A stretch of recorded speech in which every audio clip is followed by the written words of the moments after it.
All right, Vermont Academy at Mount Snow athletes. This is part 2 of our little slalom basics and concepts. Part 1, which I hope you watch, was more on the technique, the technicals, and now this is on tactics. So let's see this guy who gave us a nice demo before. Let's take a look at his tactics and his line.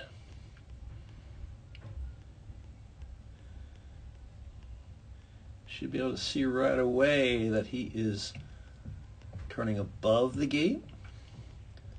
Right, he's bringing turn shape back.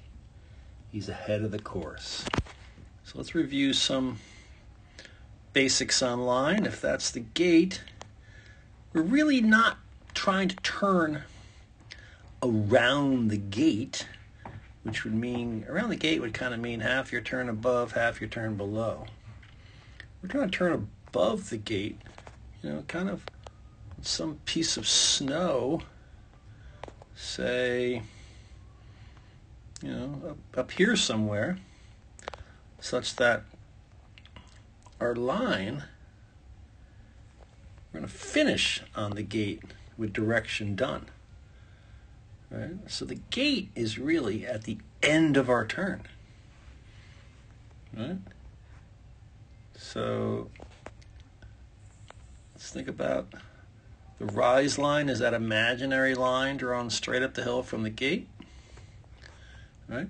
We want to intersect rise line with enough space above the gate, we call elevation, in order to finish the turn on the gate with direction done.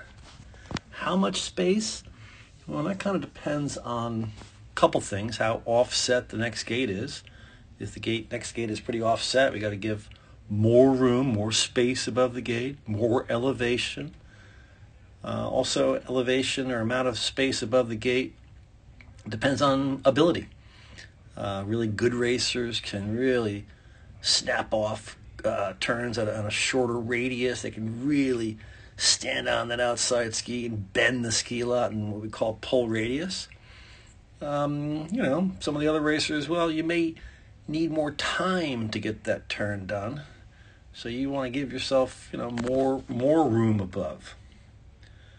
But either way, you want to intersect rise line with your skis pointing out and away from the pole so we can bring turn shape back.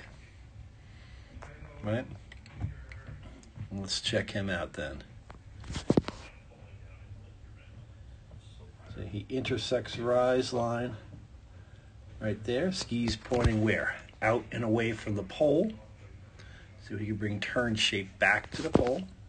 He brings turn shape back, and he's finishing his turn on the gate with direction done. So again, the gate is where? At the end of his turn. Right? He's patient. He got out to rise line before turning, brought turn shape back to the pole. Right?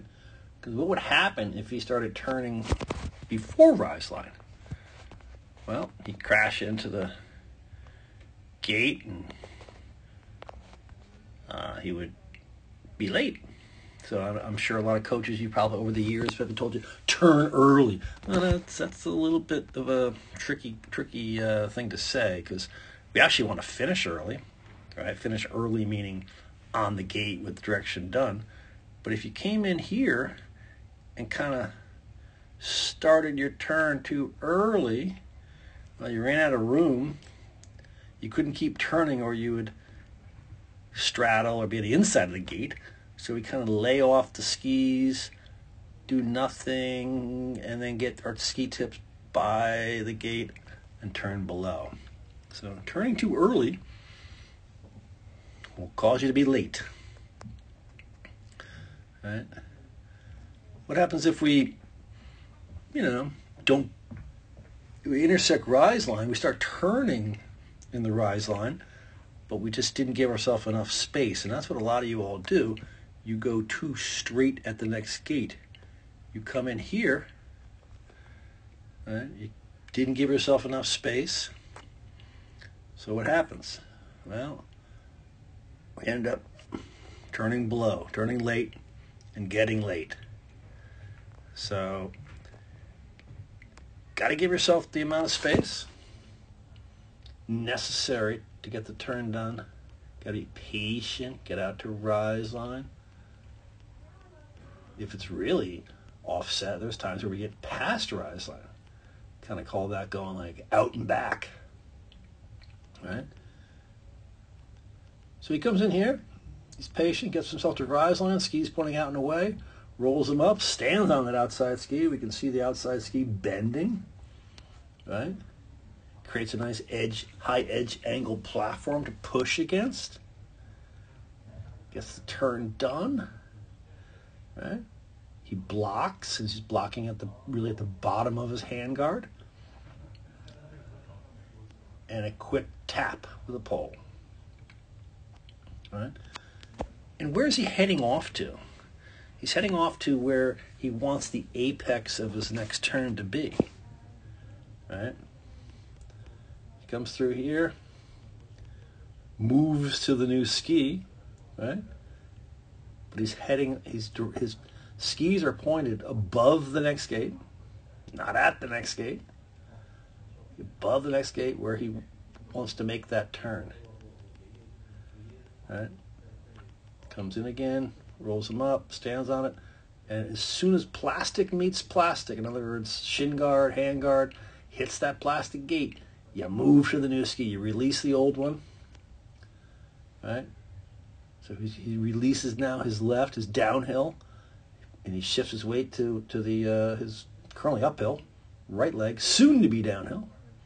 What would happen if he hung on that downhill ski? Well, he would what we call hook up. He continued to turn, right? So his line would hook up the hill a little bit, which would be slower, right? So we really want to make sure we get off that ski. We go back to our little drawing here, right? Because if we don't get off the ski, we're going to hook up a little bit, right? So I know we talk about C-shaped turns, especially when we're free skiing, make complete C-shape. But really in ski racing, well, comma-shaped. Come in here, and it's going to be more, not well drawn, but more of a comma, right? With our apex above the panel. Now, if it's flat and straight, yeah, you could drop the apex down to the panel or gate, and we can go back to kind of more, a little bit half the turn above, half the turn below. But, generally speaking, anything offset, certainly anything steep and offset, got to have an apex above the panel, right? Staying ahead of it, bringing turn shape back. All right, so he's coming in now here to the only vertical combination in this course, which is the flush. I mean, not flush, a hairpin.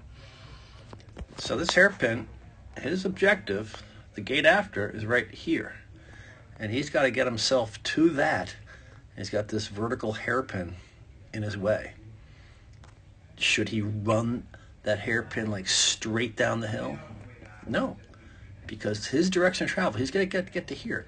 So the direction of travel has to be out this way. So what does he do? He brings a little turn shape in. He gives his feet room. He gets back on that direction of travel. He exits with direction. Strong exit with direction. Heading where? Above the next gate. Right? He also cross blocks the preferred way, alternating hands. We have to cross block coming out of all vertical combinations, and this is the preferred way on hairpins. Alternating hands. What do you think? Is he looking ahead? Oh yeah, he's looking ahead, all right. He's not looking at that gate he's about to clear. All right, he's clearing that with just some peripheral vision. So he's looking way ahead. We have to be looking ahead. All right? He's not reaching for any gates. And this is a nice corridor. And what's he got going on? He is inside the corridor, and this is where we want to be. His head, his upper body, most of his body inside the quarter. He's letting his feet, again, come under him as he crosses over and moves down the hill. Right? And gets his boots and skis out there around the pole, and he's going down the middle. He's taking it down the hill. And that's what we want to do, be taking it down the hill. Where does he pressure the ski? He pressures it from, it intersects rise line through fall line. Right? Fall line is that line kind of just going, if you roll a ball down the hill, but for the most part, I mean, just generally speaking, you know, fall line is right there. Right? So we need pressure in the fall line. Right? Pressure from intersect rise line right now. Fall line pressure. Release, move to the new ski. Using retraction, as we talked about in the other video. This was a nice demo. Let's bring some of those concepts to our next training course, and of course our next race.